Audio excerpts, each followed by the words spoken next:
உங்கள் தொழிலையும் பெயரையும் கூறுங்கள் சகோதரரே. ஐயா, என் பெயர் கிஷோத் மோகன். நான் ஒரு விஞ்ஞான மாணவன். எனக்கு கடவுள் நம்பிக்கை கிடையாது. என்னுடைய முஸ்லிம் நண்பர் என்னை இங்கு அழைத்து வந்திருக்கிறார். அவர் மதங்களைப் பற்றி என்னிடம் அடிக்கடி பேசுவார். ஆனால் என்னுடைய கேள்விகளுக்கு அவரால் பதில் சொல்ல முடியவில்லை. ஆனால் உங்களிடம் பதில் கிடைக்கும் என்று நம்புகிறேன். எனது கேள்வி, கிறிஸ்துவுக்கு பிறகுதான் திருக்குரான் வந்தது. அப்படியானால் கிறிஸ்துவுக்கு முன் சென்றவர்களின் நிலைமை என்ன? ஆதாம் ஏவாள் தான் மனித இனத்தின் துவக்கம் என்றால் பரிணாம கோட்பாடு பற்றி என்ன சொல்லுகிறீர்கள்?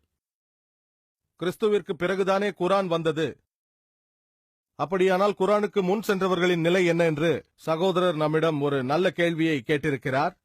நிறைய பேர் தவறாக எண்ணிக்கொண்டிருக்கிறார்கள். அதாவது 1400 ஆண்டுகளுக்கு முன்பாக திருக்குரான் அருளப்பட்ட பொழுதுதான் இஸ்லாம் நடைமுறைக்கு வந்தது என்றும் முஹம்மது ஸல்லல்லாஹு அலைஹி வஸல்லம் தான் இதன் நிறுவனர் என்றும் தவறாக எண்ணிக்கொண்டிருக்கிறார்கள். காலம் தோன்றுவதற்கு முன்னரே இஸ்லாம் தோன்றிவிட்டது. மனிதன் இந்த பூமியில் கால் பதித்த நேரத்திலிருந்தே இஸ்லாம் தோன்றிவிட்டது. முஹம்மது ஸல்லல்லாஹு அலைஹி வஸல்லம் அவர்கள் இந்த மார்க்கத்தின் நிறுவனர் அல்ல, அவர்கள் கடைசி மற்றும் இறுதி இறை தூதர் ஆவார்கள். மேலும் இஸ்லாத்தை பொறுத்தவரையில் நாம் எல்லா இறை தூதர்களையும் நம்பியாக வேண்டும். 1,24,000 இறை தூதர்கள் இந்த பூமிக்கு வந்ததாக நமது அன்புக்குரிய முஹம்மது ஸல்லல்லாஹு அலைஹி வஸல்லம் சொல்கிறார்கள். அதில் 25 தூதர்களின் பெயர்கள் திருக்குரானில் குறிப்பிடப்பட்டிருக்கிறது. ஆதாம், நோவா, ஆபிரகாம், ஈசாக்கு, மோசே, இயேசு, முஹம்மது, அனைவருக்கும் சாந்தி உண்டாகட்டும். திருக்குரான் அருளப்படுவதற்கு முன்பு அந்த காலகட்டத்தில் வாழ்ந்த இறை தூதரை நம்ப வேண்டும். அதனால்தான் நான் சொன்னேன், இயேசு கிறிஸ்து அவருக்கு சாந்தி உண்டாகட்டும். அவரை நம்பவில்லை என்றால் ஒரு முஸ்லிமாக இருக்க முடியாது. திருக்குரான் அருளப்படாத காலத்தை விட்டுவிடுங்கள். அருளப்பட்ட பிறகும் யாராவது ஒருவர் நான் இயேசு கிறிஸ்துவை நம்பவில்லை என்று சொன்னால் அவர் நிச்சயம் முஸ்லிமாக இருக்கவே முடியாது. கிறிஸ்தவ மதம் அல்லாது இயேசு கிறிஸ்து மீது நம்பிக்கை வைக்க சொல்லும் ஒரே மதம் இஸ்லாம் மட்டும்தான். இயேசு கிறிஸ்து அவருக்கு சாந்தி உண்டாகட்டும், அவரை நம்பியாக வேண்டும். முஹம்மது ஸல்லல்லாஹு அலைஹி வஸல்லம் அவர்களுக்கு முன்னால் வந்த இறை தூதர் இயேசு கிறிஸ்து அவர்கள். ஆகவே அந்த காலகட்டத்தில் இருந்த இறை தூதர்களை நாம் நம்பியாக வேண்டும். இயேசு கிறிஸ்து அவருக்கு சாந்தி உண்டாகட்டும், அவருக்கு முன்பாக மோசே இருந்தார். மோசே இருந்த காலகட்டத்தில் அவரே வழியும் ஜீவனும் சத்தியமுமாய் இருந்தார். மோசே அல்லாது வேறு எந்த வழியிலும் இறைவனை நாம் அடைய முடியாது. அதே போல்தான் இயேசு அவருக்கு சாந்தி உண்டாகட்டும் யோவான் சுவிசேஷத்தில் சொல்லப்பட்டதை போல அதிகாரம் 14 வசனம் 6 நானே வழியும் சத்தியமும் ஜீவனுமாய் இருக்கிறேன், என்னாலே அல்லாமல் ஒருவனும் பிதாவினிடத்தில் வரான் என்று சொல்லப்பட்டிருக்கிறது. இப்பொழுது முஹம்மது ஸல்லல்லாஹு அலைஹி வஸல்லம் அவர்களுடைய காலகட்டம். ஆகவே நபிகள் நாயகம் அவர்கள் தான் வழியும் சத்தியமும் ஜீவனுமாய் இருக்கிறார். அவராலே அல்லாது வேறு ஒருவனும் எல்லாம் வல்ல இறைவனிடத்தில் செல்லவே முடியாது. ஆகவே நாம் எல்லா இறை தூதர்களையும் நம்ப வேண்டும். எல்லா இறை தூதர்களையும், ஆதாம், நோவா, மோசே, இயேசு கிறிஸ்து, முஹம்மது, அனைவருக்கும் சாந்தி உண்டாகட்டும். அனைவரின் செய்தியும் ஒன்றுதான், ஒரு இறைவனை நம்புங்கள். அவனுக்கு உருவம் கிடையாது, அவனுக்கு சிலைகள் கிடையாது. அவனை மட்டும் நம்புங்கள். அவன் பெறப்படவும் இல்லை, அவன் பெறவும் இல்லை. அவனை மட்டும் வணங்குங்கள். இவர்கள் அனைவரும் மண்டியிட்டு இறைவனை வணங்க வேண்டும் என்று சொன்னார்கள். சில சிறிய விஷயங்கள் வெளிப்புறத்தில் வேறுபடலாம், ஆனால் ஏகத்துவத்தின் அடிப்படை செய்தியானது ஒரு இறைவனை நம்புங்கள், அவனை மட்டும் வணங்குங்கள் என்பதுதான். இதே செய்தியைத்தான் அவர்கள் முதல் இறை தூதரிலிருந்து கடைசி வரை சொல்லியிருக்கிறார்கள். சில சிறிய தகவல்கள் இங்கும் அங்குமாக வேறுபடலாம். திருக்குரான் அருளப்பட்ட பிறகு அதனால்தான் இயேசு கிறிஸ்து அவர்கள் சொன்னார்கள். யோவான் எழுதிய சுவிசேஷம் அதிகாரம் 16 வசனங்கள் 12 14 வரை, இன்னும் அநேக காரியங்களை நான் உங்களுக்கு சொல்ல வேண்டியதா இருக்கிறது, அவைகளை நீங்கள் இப்பொழுது தாங்க மாட்டீர்கள். சத்திய ஆவியாகிய அவர் வரும்போது சகல காரியத்திற்குள்ளும் உங்களை நடத்துவார். அவர் என்னுடையதில் எடுத்து உங்களுக்கு அறிவிப்பதனால் என்னை மகிமைப்படுத்துவார். இங்கு இயேசு கிறிஸ்து வரப்போகும் இறை தூதர் முஹம்மது ஸல்லல்லாஹு அலைஹி வஸல்லம் குறித்து பேசுகிறார். இயேசு கிறிஸ்து அவருக்கு சாந்தி உண்டாகட்டும் சொன்னார். இன்னும் அநேக காரியங்களை உங்களுக்கு சொல்ல வேண்டியிருக்கிறது, ஆனால் இப்பொழுது நீங்கள் அதை தாங்க மாட்டீர்கள் என்றார். எனக்கு பிறகு ஒருவர் வருவார், அவர் உங்களை வழி நடத்துவார் என்றார். நபிகள் நாயகம் அவர்கள் ஏன் முதலில் வரவில்லை என்று நீங்கள் என்னை கேட்கலாம். திருக்குரான் ஏன் முன்பாகவே அருளப்படவில்லை என்று கேட்கலாம். ஏன் 1400 ஆண்டுகளுக்கு முன்பாக அருளப்பட்டது, ஏன் 10,000 நூற்றாண்டுகளுக்கு முன்பாக அருளப்படவில்லை என்று நீங்கள் கேட்கலாம். நான் ஒரு மருத்துவனாக வேண்டும், நான் நேரடியாக மருத்துவக் கல்லூரிக்கு போகிறேன் என்று என் மகன் கேட்கிறான். அதற்கு நீ முதலில் நர்சரிக்கு போக வேண்டும், கிண்டர் கார்டனுக்கு போக வேண்டும், 1ஆம் வகுப்பிற்கு செல்ல வேண்டும், 10ஆம் வகுப்பிற்கு செல்ல வேண்டும்.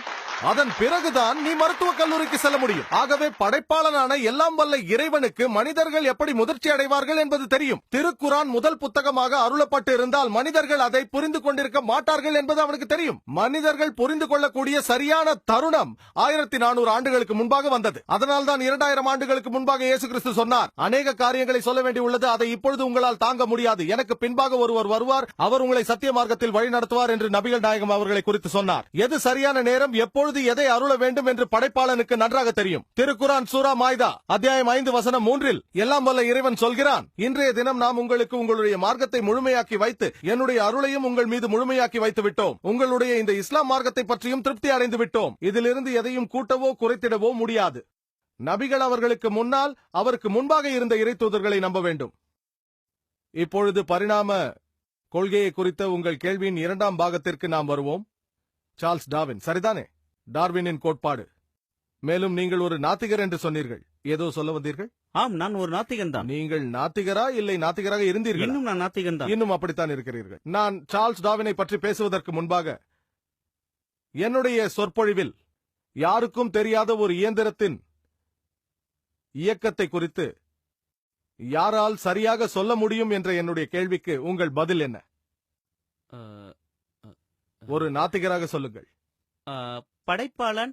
படைப்பாளன் சரியான பதில். நான் அநேக உதாரணங்களை கொடுத்திருக்கிறேன். 50 to 100 விஞ்ஞான குறிப்புகளை கொடுத்திருக்கிறேன். மனிதர்களுக்கு தெரியாத குறிப்புகள். இதையெல்லாம் திருக்குறானில் யார் சொல்லியிருப்பார்கள்? பெரும் வெடிப்பு, உலகம் உருண்டை, சந்திரனின் ஒளி அதன் சொந்த ஒளி அல்ல பிரதிபலிப்பு ஒளி, சூரியன் சுழல்கிறது என்று எனக்கும் தெரியாது, உங்களுக்கும் தெரியாது. அதாவது பருப்பொருளை குறித்து, வானம் ஒரு கூரையாக இருப்பது, மேலும் நீர் சுழற்சி, மண்ணியலை குறித்து இதையெல்லாம் யார் சொல்லியிருப்பார்கள்? உங்களுக்கு பதில் தெரியுமா? கடவுள்தான் என்று நினைக்கிறேன். மாஷா அல்லாஹ். இறுதியாக இறைவனை நம்புகிறீர்கள்? நம்புகிறேன். ஆம். முதலில் நீங்கள் நிராகரித்தது ஒரு பொய்யான கடவுள். இன்று சில வினாடிகளுக்கு முன்பு நீங்கள் அறிந்து கொண்டது ஒரு மெய்யான இறைவனை பற்றி. ஒரு இறைவன் தான் என்று நம்புகிறீர்களா? நம்புகிறேன். மாஷா அல்லாஹ். திருக்குரான் இறைவனின் வார்த்தை என்று நம்புகிறீர்களா? ஆமாம், நான் நம்புகிறேன். முஹம்மது ஸல்லல்லாஹு அலைஹி வஸல்லம் அவர்கள் இறை தூதர் என்று நம்புகிறீர்களா? நம்புகிறேன். நம்புகிறீர்கள். மாஷா அல்லாஹ். யாராக இருந்தாலும் ஒரு இறைவனை நம்புகின்றவர் யாராக இருந்தாலும் சரி, முஹம்மது ஸல்லல்லாஹு அலைஹி வஸல்லம் அவர்கள் இறை தூதர் என்று நம்புகிறவன் யாராக இருந்தாலும் சரி, அரபு மொழியில் அவரை முஸ்லிம் என்று அழைப்போம். இறைவனிடம் தன்னை அர்ப்பணித்தவன் என்று பொருள். நான் கேட்கும் கேள்விக்கு பதில் சொல்லுங்கள். நீங்கள் உங்களை இறைவனிடம் அர்ப்பணித்து விட்டீர்களா? ஆமாம், நான் அர்ப்பணித்து விட்டேன். இதை அரபு மொழியில் சொல்ல விரும்புகிறீர்களா? நீங்கள் ஒரு இறைவனை நம்புகிறேன் என்று சொன்னால், முஹம்மது ஸல்லல்லாஹு அலைஹி வஸல்லம் அவர்களை நம்புகிறேன் என்று சொன்னால், நீங்கள் இறைவனிடம் உங்களை அர்ப்பணித்து விட்டீர்கள், நீங்கள் ஒரு முஸ்லிம் என்று நாங்கள் சொல்வோம்.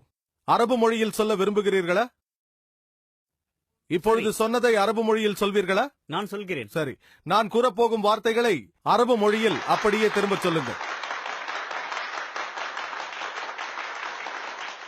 அஷ்அது, அஷ்அது, அஷ்அது அல்லா இலாஹா அல்லா இலாஹா இல்லல்லாஹ் இல்லல்லாஹ் வ அஷ்ஹது வா அஷ்ஹது அன்ன முஹம்மதன் முஹம்மதன் அப்துஹு அப்துஹு வ ரசூலுஹு வ ரசூலுஹு. நான் சான்று பகர்கிறேன் அல்லாஹ்வை அன்றி வேறு இறைவன் இல்லை என்று. அல்லாஹ்வை என்று வேறு இறைவன் இல்லை நான் என்று சான்று பகர்கிறேன்.